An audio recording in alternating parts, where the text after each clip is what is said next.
Kwingineko ni kwamba vuta ni kuvute inaendelea kushuhudiwa katika machimbo ya migodi ya dhahabu kwenye maeneo ya Kambi Karaya, Lami Nyeusi na Takwel katika kaunti ya Pokot Magharibi. Baadhi ya viongozi kutoka eneo hilo wanaitaka serikali kusimamisha au kuweka mwelekeo mwafaka wa uchimbaji wa migodi. Wenyeji wanaomiliki mashamba ya migodi hiyo kwa upande wao wanasema kuwa migodi hiyo ya dhahabu imeleta manufaa ya maendeleo eneo hilo, hivyo basi haifai kufungwa. Mwandishi wetu wa kaunti ya Pokot Magharibi Andrew Juma na uketo wa taarifa hiyo.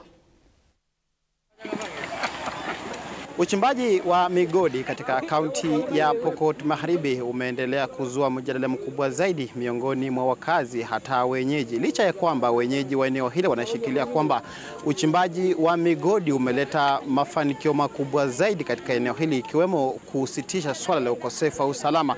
Hata hivyo, wenyeji wa eneo hili wana haya ya kusema. Kwa majina mimi naitwa Frida Riwo, mkaaji wa Karaya, Kambi Karaya.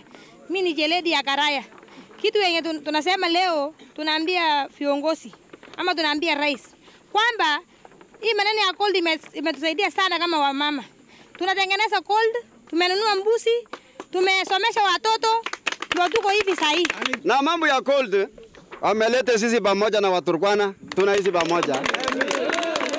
Watu wamewaona wana Waturkana, watu wako Kainuk sahi anakula mzuri. Amani wamelete sisi pamoja. Hakuna mtu ambaye anafunga gold kuanzia leo.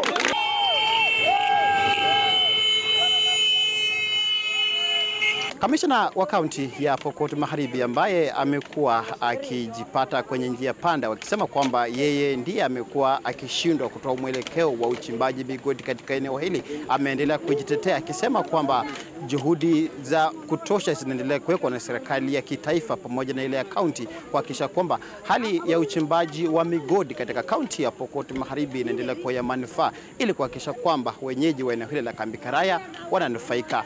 Mimi nimeambiwa mara nyingi pengine ninajihusisha katika mining.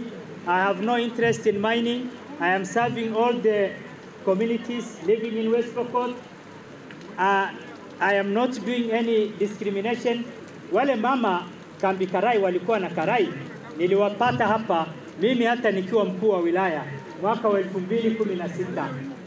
Those communities coming from Northeastern wa Somali, wengine niliwapata hapo. Hao mariatu wakiona watu wanachimba hapa, wanakuja wanataka kufunika watu kwa shimo. Wanasema unatoka ama tuwafunike. Sasa hiyo ni kitu kenye imetuletea tatizo sana kwa hapa. So kitu kile tunakiomba sana kama hao waria wangetutogelea hapa. Because hii kwa huku hatuna shamba ya kulima, hatuna kile kitu ya kulima. Hakuna shamba la Kambi Karaya imeuzwa. Hii shamba ya Kambi Karaya tumekondeza hii mashamba hii ni inalima hapo kwa Kambi Karaya ni ya kukondeza. Na hii shamba imesaidia sisi sana. Tunaenda hapa Kainuk, tunanunua mbuzi, tunanunua ng'ombe, hata mabigibigi tumenunua. Hasa hapo iko shida wapi hapo? Andrew Juma, TV47 katika eneo la Kambi Karaya, kaunti ya Pokot Magharibi.